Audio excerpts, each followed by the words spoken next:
Hello, everyone. I'm Cynthia Myers-Morrison, and I work with Food Addiction Institute. And it is my pleasure to be here today with Theresa, Theresa says, it's Theresa Wright.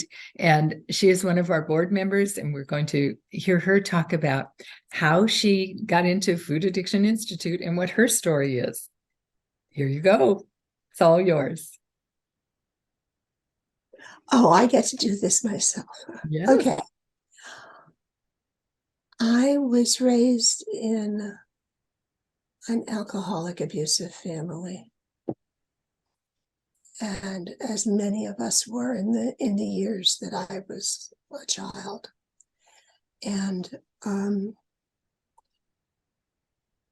learned a lot as that child. And when I was in 8th grade, they called my father down to the school. And nobody knew why, and I was terrified. And he came back and said to me, "You girl, you're going to college." And I said, "What?" And my mother said, "What? Girls don't go to college." But they had called my father down to ask him if I could do the academic program instead of the commercial program so that I could go to college. And he told me, because we were living in a very small mining town upstate, that he wanted me to pick a college that where I had to live at the school. And then he said, "And stay there and make a decent life for yourself, because this place doesn't have the potential for you." And I thought, oh, really? And so I picked Drexel. And I wanted to be an electrical engineer, but Daddy said girls couldn't be an electrical engineer. So I picked home economics, and I picked the most science part of home economics. I thought I'd skip over when I got settled and stuff. And I was in my first nutrition class, and it was in a big auditorium with a lot of people from different programs in it. And I didn't realize it, but I'm in the middle of this nutrition class.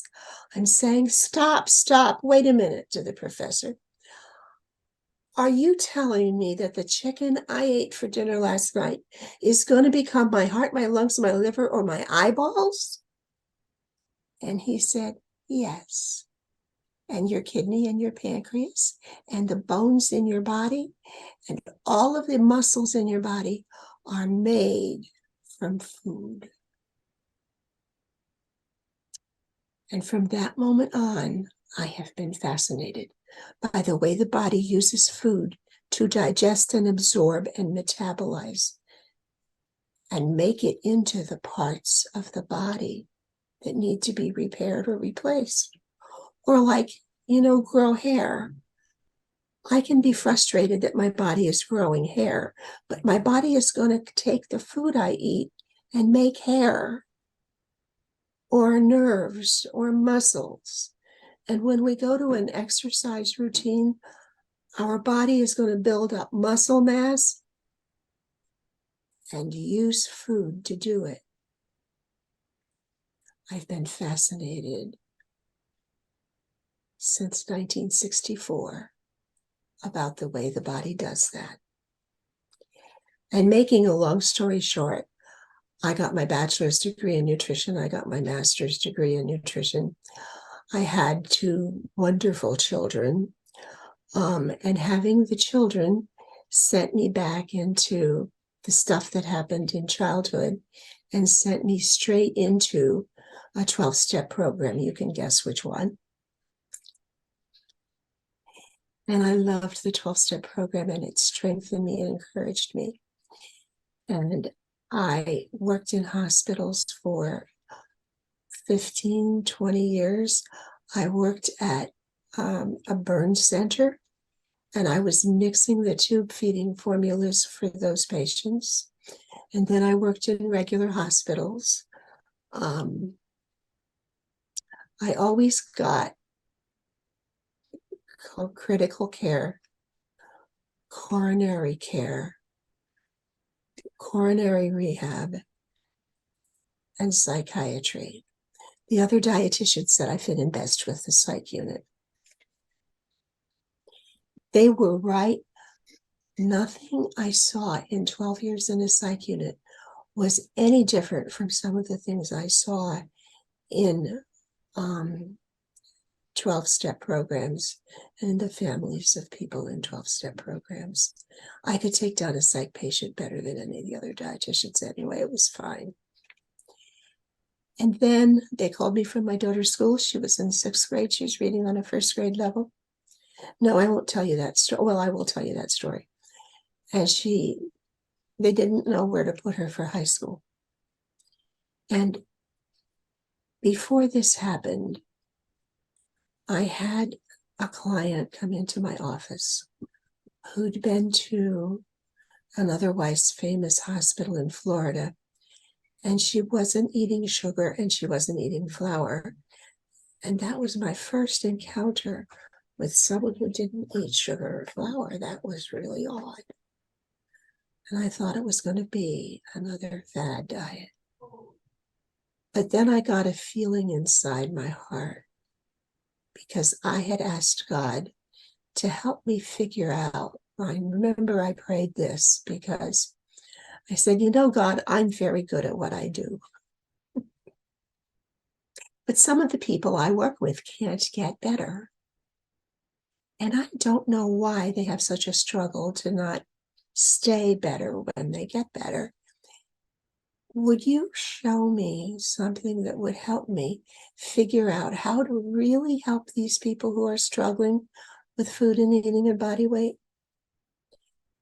And at the moment when I was confronting this woman who wanted a sugar-free, flour-free adjustment to her food plan because she was a nurse and she was working nights, I knew that God wanted me to just shut up and listen. So I did. She talked to me. And a couple of weeks later, I got a call from her therapist.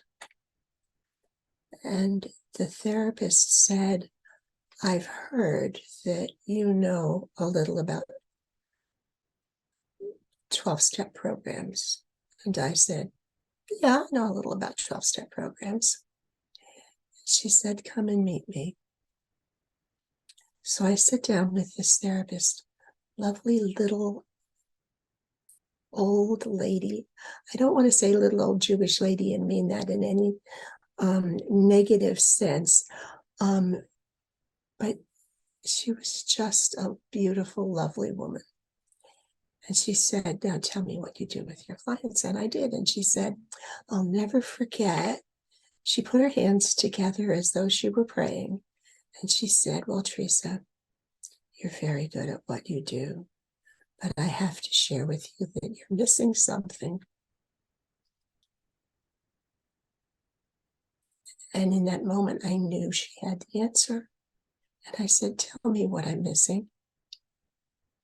And she told me what I was missing.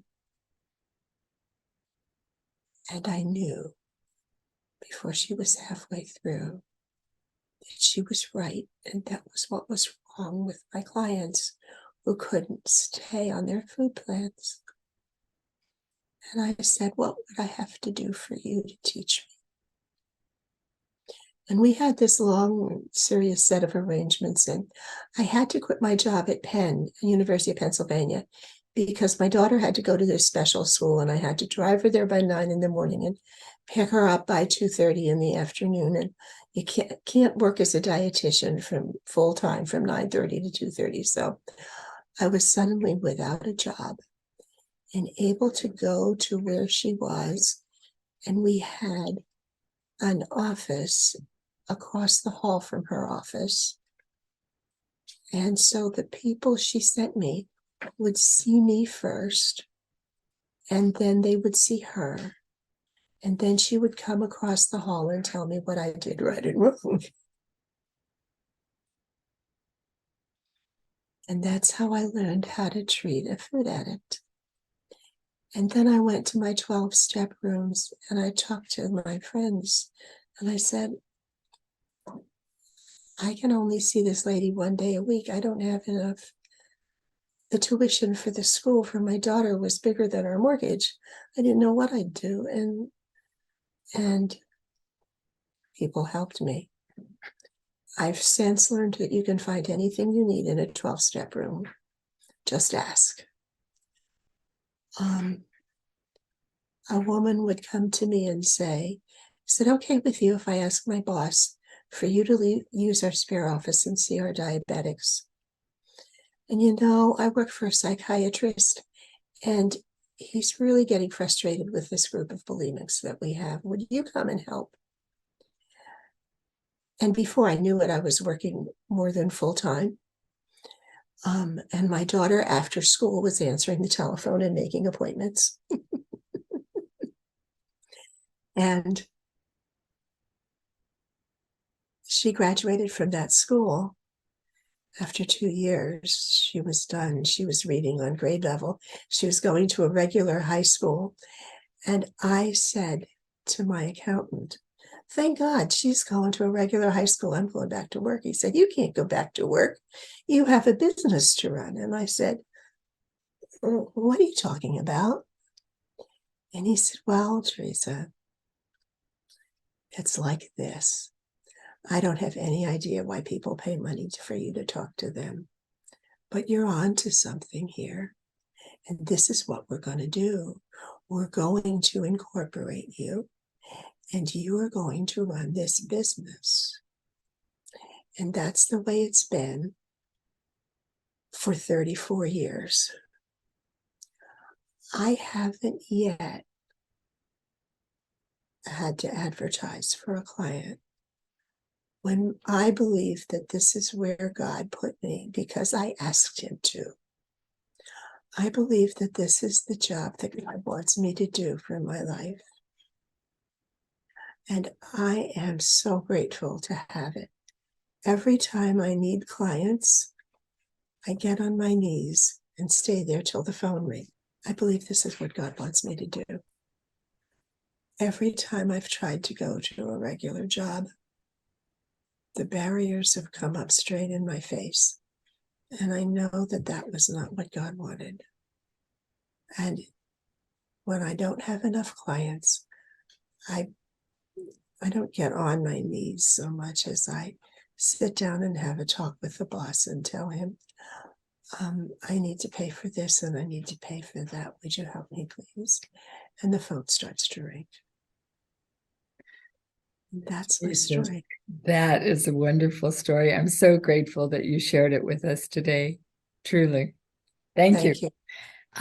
Could you talk a bit about being on the board of trustees for Food Addiction Institute and how that came about, and what is your relationship with the board? I'm on the board of directors. That's because some people high up in the Food Addiction Institute today came to help and work with the woman who was teaching me. Phil and Mary came to work with Sid, the woman who was teaching me, because she was looking for help for herself. And that's how I met them. And I've been with them since the board was begun. I've done a lot of different things for the board. I've written a number of things and I've taken care of a number of issues. I'm not happy with where I am with the board. I need to do more. I need to give more. But what happened to me was I had a major rotator cuff surgery last January, February 3rd, actually. And I've been unwell and in physical therapy since from February 3rd until this morning. And I'm not done yet. And if anyone wants to know, is told that the rotator cuff surgery is a really difficult, miserable surgery, they will be right. But I'm here, I'm fine, I'm getting better, and I'm ready to take on a new task in the board. Fabulous. Fabulous. Well, we have tasks awaiting you, one of which is looking at the diagnostic statistical manual application. So take a look. Oh, yes. We'll be Big happy. manual raises the hair on my head.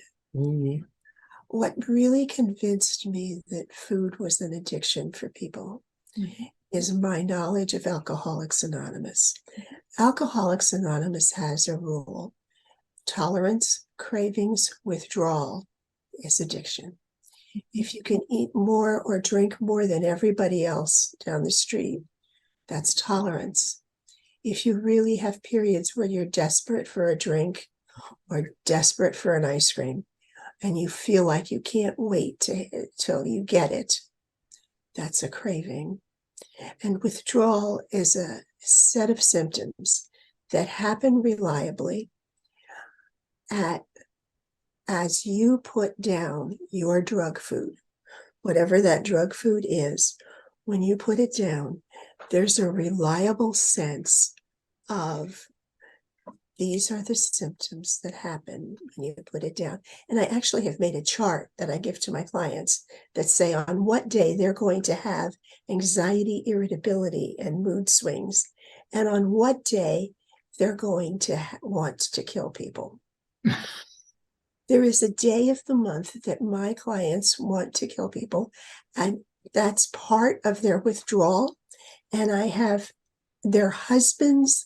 I'm at the point of telling the client that this is what will happen and asking her to tell her husband that this is what's going on. And this will be the day, because I can give you a 3-day spread of when you're likely to have this anger, rage thing. And that's withdrawal. And so when we have tolerance and cravings and withdrawal, I know this is an addiction. I know it from the bottom of my heart.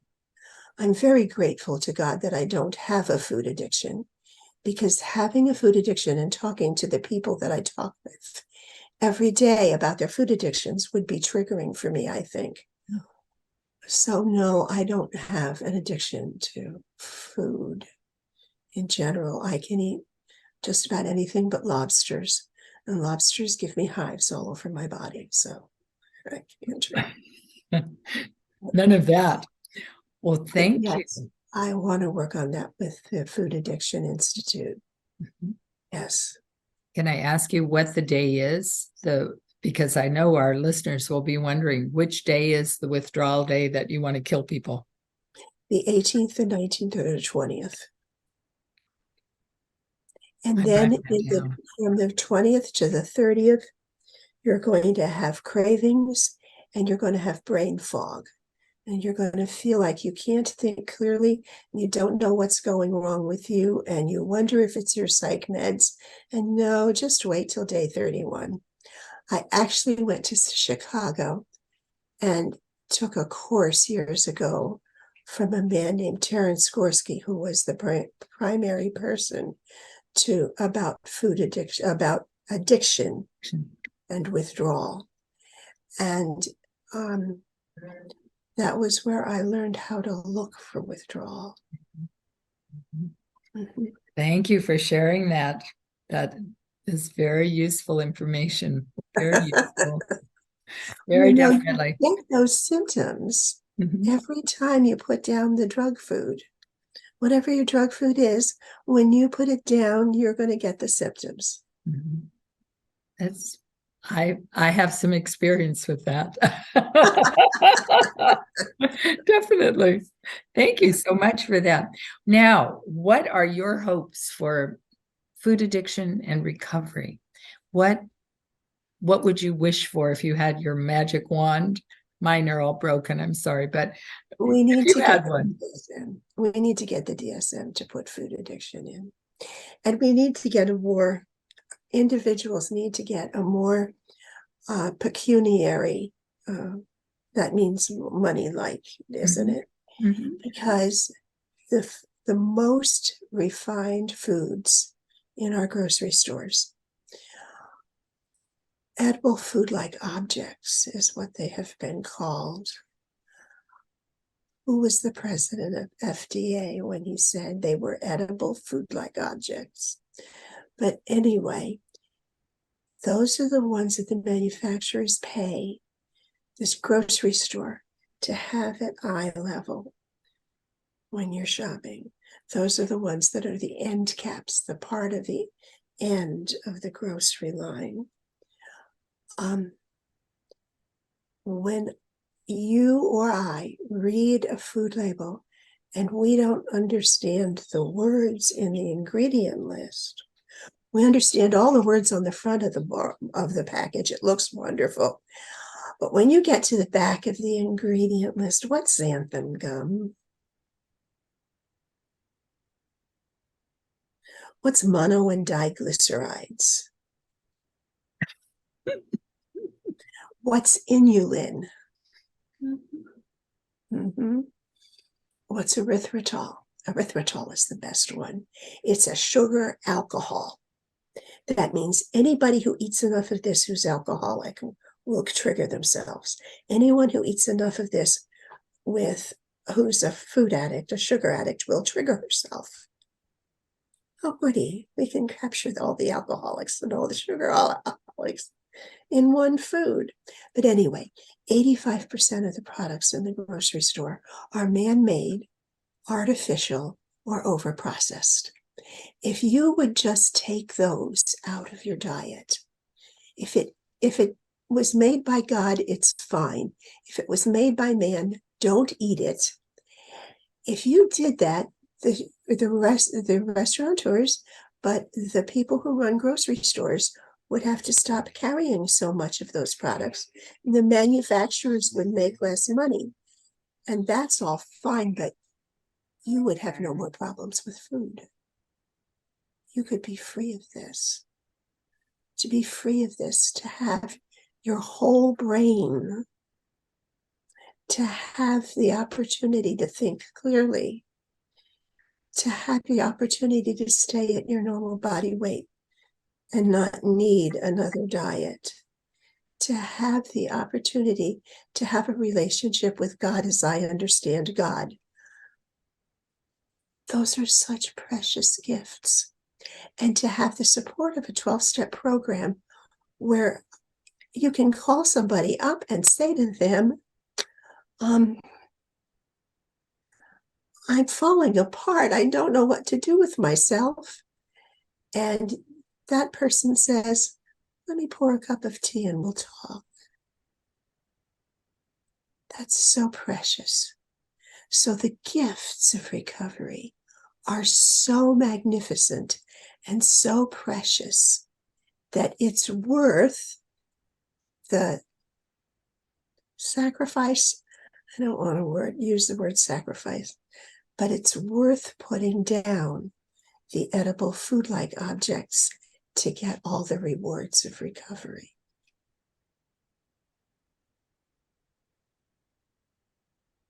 I don't know how well that answers your question, but there you are. A splendid answer. And Food Addiction Institute and our starter booklet and all of those resources that are available on the foodaddictioninstitute.org site are possibilities to help with that process, to find books, to find people, to find resources, our interviews, one of which is yours, Theresa, and another one that will be coming, I hope. Well, I hope so, because what's going to happen here is I already have my food plan book. It's available for purchase, but I'm taking time off in December, and I'm writing another book called The Sane Food Solution. I don't know when it'll be out. It's not fully written yet, but yes, we need those books. We need that information. And say the name of your book that is available and how people can find you. You find me by emailing info@sanefood.com. And this is the book. Can you see that? Yes, your personal food plan guide, the Sane Food Guide. Solution. And all this is a list of what counts as a vegetable, what counts as a fruit, what counts as a fat. Cynthia, I know you've read it. And I don't know if I can actually do this, but I'll try. Can you see how there are 2 pages here? And they're lists, right? Of sugar. 2 pages of all the lists of sugar, the different names we have for sugar that go in our food. There's like 200 names here. Mind-boggling, isn't it? And it all came from a sugar cane. And a sugar cane grows 4 to 5 feet tall. It's an excellent source of B vitamins and minerals and fiber. And what we do is we take that 5-foot tall sugar cane and we grind it and we centrifuge it until we get that white powder that looks a lot like cocaine. And functions in many ways for the rats that Nicole Avina worked with. Even sugar was better than the cocaine in their Yes, indeed. Yes, indeed. Oh, Theresa, thank you so much. And the Theresa says at comcast.net that's on your name here. Is that another way that they can reach out to you? You can reach out to me there. Okay. info@sanefood.com reaches my secretary and she'll mail you the books. info@sanefood.com. Excellent. Yes, that's my website. It's Sane Food. And if people would like to sign up on the website for my weekly blog, they can do that. Yes. And I can attest that it's interesting and informative and very useful things that are in the blog weekly. So thank you, Theresa. Thank you for being a board member for foodaddictioninstitute.org. And check out our website for the starter booklet and for lots and lots of resources, as well as the interviews on YouTube. So those are available at the bottom of the page. And we also are on social media at Instagram and Facebook and every place you want to know, Pinterest, etc. So thank you very much to our social media committee for inviting the board members to join us in this particular way to introduce ourselves to you. And Theresa, thank you so much for today. It's been a delight. You're welcome, and thank you for having me. Thank you.